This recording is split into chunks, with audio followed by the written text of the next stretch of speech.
associo al ringraziamento che porgo formalmente a nome anche della rettrice Tiziana Di Pietro alla Fondazione Leone Moressa, perché sta facendo da anni un lavoro rigoroso, una attenta valutazione di quelle che sono le dinamiche demografiche e socio-economiche del nostro territorio. E per noi, università fondata nel 1868, è fondata come prima scuola di economia in Italia e seconda scuola in Europa, il poter disporre anche di questi dati, cioè dei dati forniti dalla Fondazione, è ovviamente una cosa molto molto importante che aiuta i nostri ricercatori ad approfondire le loro ricerche, a calarle ad un livello che è quello della scala locale. Quindi nuovamente grazie per questo encomiabile lavoro. Vediamo poi l'argomento. Allora, le cose che ha detto Chiara, io aggiungo una prospettiva, come dire, complementare.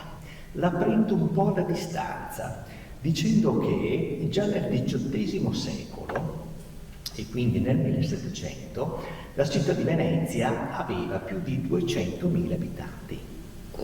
Tenuto conto che soltanto intorno al 1810 la popolazione mondiale ha raggiunto il 1° miliardo di abitanti e che oggigiorno, come ben sapete, la popolazione mondiale supera 8 miliardi, se normalizziamo rispetto al fattore 8 i 200.000 abitanti del 1700 equivarrebbero oggi a 1.600.000 abitanti.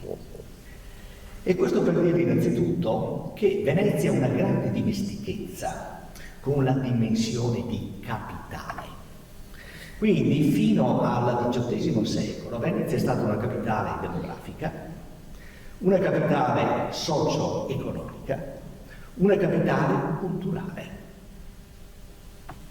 Cosa è successo dopo lo sappiamo e ci riportiamo al secolo scorso, dicendo che, come è già stato richiamato, la popolazione di Venezia, dopo il secondo dopoguerra, si attestava intorno ai 350.000 abitanti, raggiungendo un massimo negli anni 60 368.000 abitanti. E attenzione, negli anni 1962-63 si è raggiunti il 50% di abitanti in centro storico, quindi circa 170-175.000, e abitanti in terraferma, altrettanti.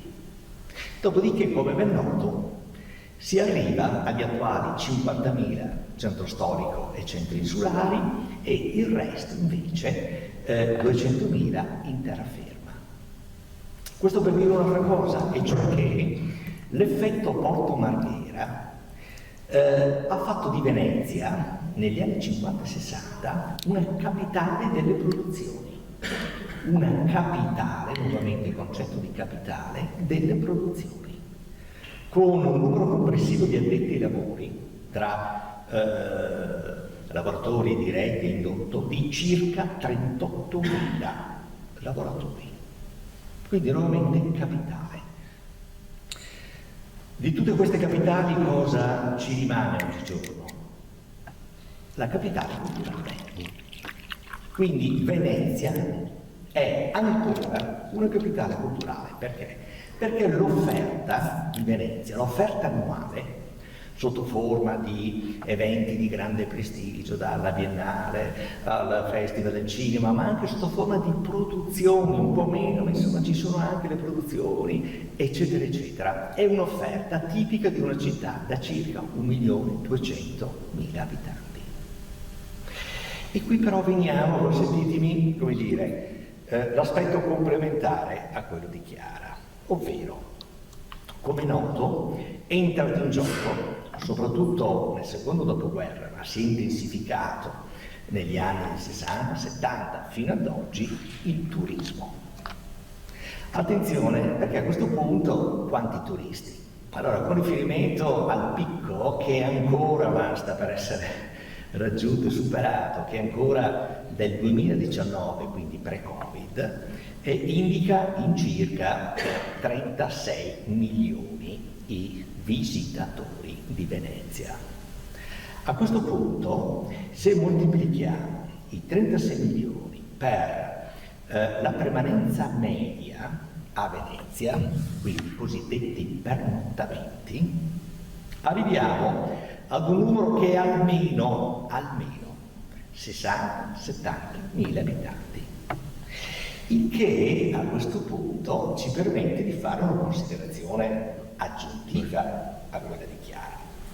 Quindi quando parliamo di cittadini residenti, i numeri sono quelli, i numeri e la composizione sono quelli che Chiara ha presentato. Se ci aggiungiamo le presenze temporanee, cioè le presenze dei turisti, il numero ritorna ad essere superiore a 300.000 abitanti. E quindi da qui segue una prima importante conclusione, e cioè che comunque Venezia, pur con le problematiche che abbiamo appena visto, è una città che nel complesso ha mantenuto una presenza umana annuale stabilmente superiore a 300.000 abitanti. E di questi 300.000 abitanti, più di 300.000 abitanti, una componente molto importante e di crescente importanza è data dai turisti. Quindi a questo punto invito la Fondazione, ma invito anche i colleghi di Ca' Foscari che si interessano di turismo, proprio di approfondire questo aspetto del chi sono questi turisti, di quali messaggi, innanzitutto culturali, si fanno portatori i turisti. Perché guardate che oggigiorno, nel momento in cui scatta un conflitto, e purtroppo ne sappiamo qualcosa in questi ultimi 2 anni, cosa succede? Si interrompe il turismo. Quindi il turismo per definizione è un vettore di pace, è un vettore di confronto, è un vettore di dialogo. Ciò premesso, veniamo all'università, per dire che cosa? Che quando si parla di residenti, che quando si parla di popolazione è fondamentale parlarne in termini quantitativi, come abbiamo fatto fino adesso, ma non meno importante parlarne in termini qualitativi, in termini cioè di quale preparazione, quale profilo culturale. Per quanto riguarda gli immigrati, ad esempio, molti di questi immigrati hanno un titolo di studio superiore o perfino universitario nei loro paesi di origine, però quando vengono qui in Italia non ci pensano neanche a farlo valere, sì. Perché la logica loro è diversa, si viene qui per trovare un lavoro, per affermarsi e soprattutto per creare le premesse perché i propri figli, eccetera, eccetera, si affermino stabilmente. E questo spiega quella percentuale del 10% di imprenditori. Perché? Ma perché ci sono delle premesse. Fare l'imprenditore non è una banalità, attenzione. Però, ecco, detto tutto questo, ritorniamo a dire che cosa? Che quindi è fondamentale nella demografia anche mantenere un alto profilo di qualità. E qui a Venezia i primi garanti della qualità sono le università.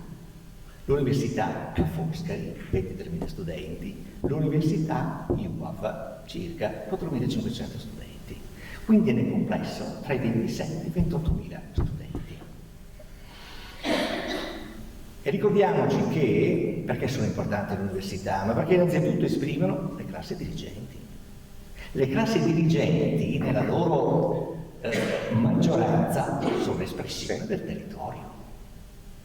E qui è inutile che dica, e quindi che vi porti dei dati, ma ben volentieri in una prossima occasione, certo, che la classe dirigente veneziana è sempre stata di estrema altezza, valenza. Guardate che proprio pochi giorni fa abbiamo a Ca' Foscari commemorato che cosa? La prima legge sui brevetti. La prima legge, cioè sulla proprietà intellettuale, la prima legge che ha riconosciuto agli inventori il loro status di persone speciali, di inventori che come tali avevano dei diritti sulle cose che hanno prodotto. Chi ha emanato questa legge? La Repubblica di Venezia, la prima al mondo, 1476. Questo per dirvi quindi che la classe dirigente veneziana è una classe dirigente che ha mantenuto nel tempo, in inglese si dice un elevato standing, quindi una qualità elevata. E quindi oggigiorno Ca' Foscari e IUAV intendono perseguire, rafforzare questo trend, cioè questa eredità. Come? I tempi sono cambiati. E quindi il primo segreto per mantenere questo elevato profilo, quindi questa eccellenza, è quello di saper attrarre talenti. Fare in modo cioè che persone intelligenti, provenienti da tutto il mondo, decidono di venire a studiare a Venezia.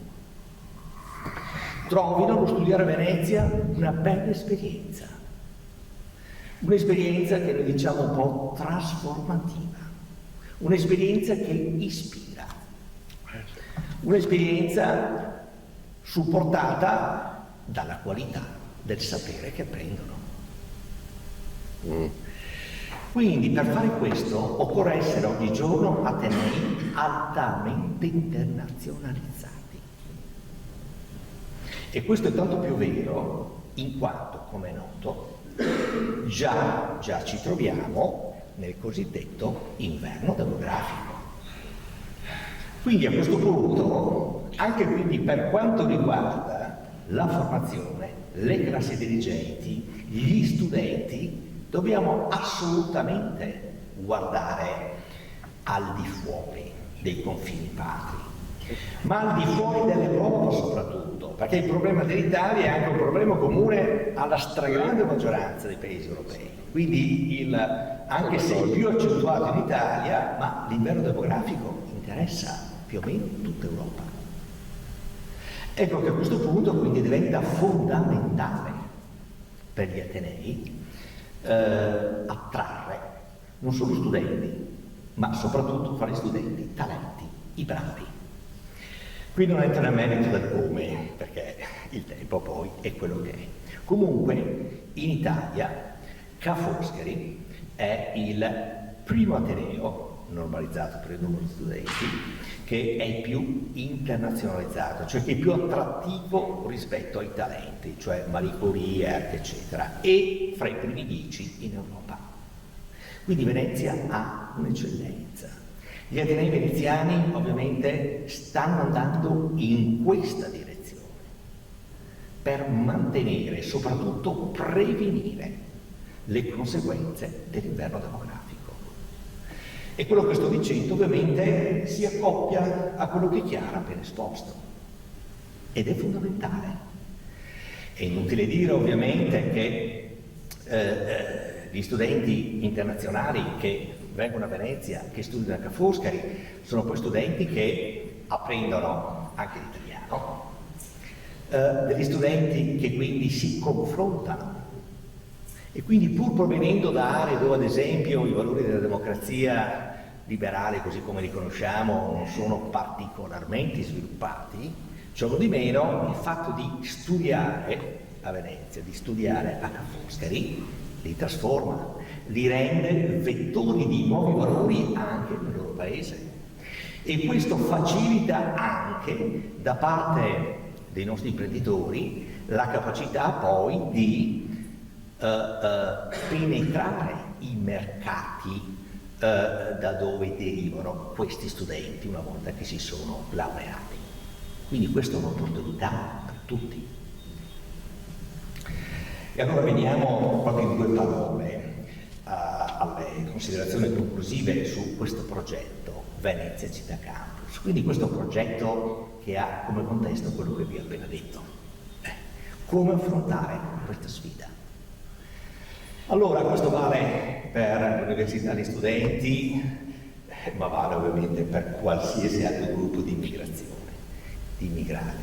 Cioè, se si vogliono attrarre, fidelizzare, migliorare, occorre fornire servizi. Se non si forniscono servizi, non siamo competitivi rispetto ad altri territori.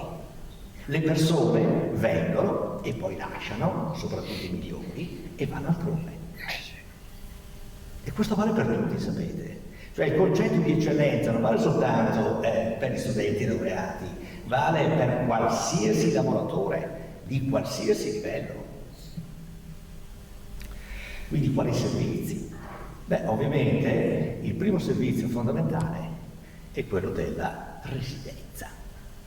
Poter disporre di studentati, poter disporre di case che abbiano di costi accessibili, che tuttavia abbiano anche una qualità elevata. Quindi questo è un primo aspetto. Il secondo aspetto è quello legato ai luoghi dove studiare assieme, perché l'esperienza universitaria ha questa particolarità.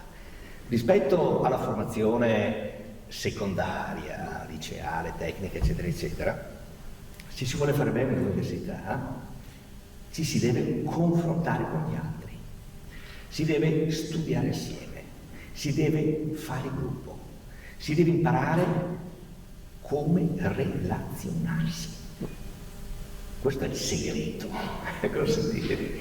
dell'esperienza universitaria. Se l'esperienza universitaria è condotta in questa maniera, diventa veramente un'esperienza trasformativa. Cioè una esperienza che trasforma le personalità, un'esperienza che trasforma il modo di pensare e quindi la capacità di pensare, eccetera, eccetera.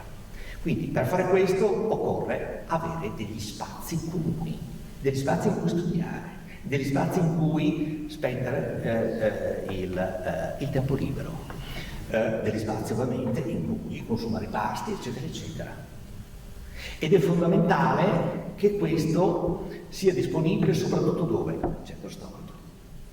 Centro storico. Innanzitutto perché? Ma perché il centro storico è quello che più di qualsiasi parte del comune di Venezia offre quella bellezza, offre quell'unicità che nessun'altra città, sede universitaria, è in grado di offrire. Quindi l'esperienza diventa unica nel suo genere e quindi anche per questo trasformativa. Quindi quello che stiamo facendo cos'è? È proprio questo.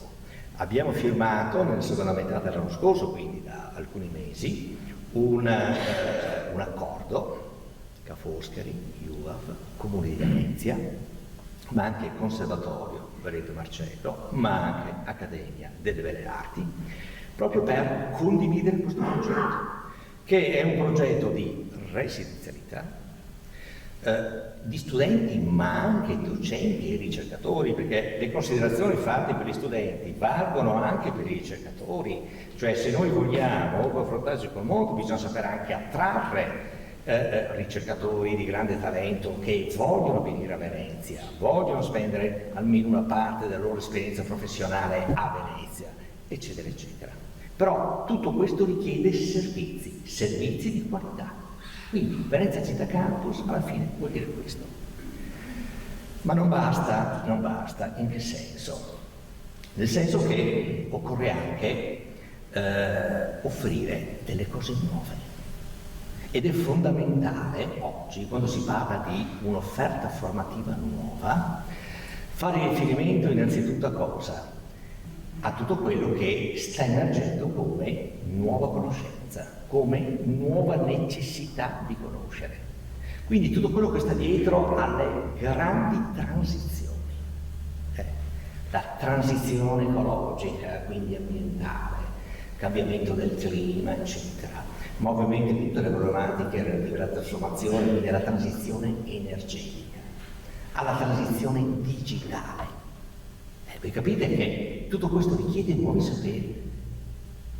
Cioè i saperi tradizionali più di tanto non sanno dare delle risposte, cioè l'offerta formativa deve rinnovarsi puntando a queste problematiche, che peraltro per loro natura sono problematiche altamente interdisciplinari. Quindi non richiedono più soltanto conoscenze, ad esempio, di tipo scientifico-tecnologico, ma viceversa, anche conoscenze di tipo socio-economico, anche di tipo umanistico, eccetera, eccetera. Non continuo perché sarebbe lungo il discorso. Però il patto, il progetto Venezia Città Campus ricomprende anche questo, e cioè l'impegno delle università a proporre cose nuove. Quindi il prossimo anno accademico lui partirà con 3 nuove lauree magistrali e Ca' Foscari è partito qualche mese fa con una nuova laurea in ingegneria della transizione ecologica e stiamo proprio in questi giorni progettando una nuova triennale in scienze e gestione del cambiamento